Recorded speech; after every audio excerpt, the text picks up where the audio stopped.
NT Ramarao గారు ఉన్నప్పుడు వెనుకబడిన వర్గాలకు రెసిడెన్షియల్ స్కూల్స్ తీసుకొచ్చారు. ఇంకో పక్కన 2019లో నేను ముఖ్యమంత్రి అయిన తర్వాత 65 రెసిడెన్షియల్ పాఠశాలలు ఏర్పాటు చేశాం. నా ఆలోచన ఒకటి, అన్ని వర్గాలతో సమానంగా, అవసరమైతే అన్ని వర్గాల కంటే మిన్నగా ముందుండే విధంగా వెనుకబడిన వర్గాలను తయారు చేయడమే ఈ ప్రభుత్వ ఆలోచన ధ్యేయం అని చెప్పి కూడా మీకు తెలియజేస్తున్నా.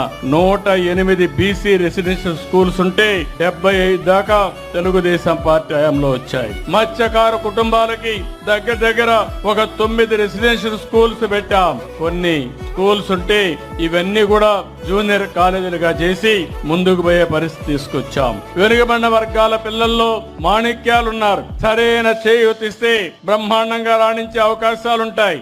అందుకే ఈ ప్రభుత్వం ఎవరైనా విదేశాల్లో ఏ యూనివర్సిటీ చదువుకోవాలన్నా ఒక్కొక్కరికి 15 లక్షల రూపాయలు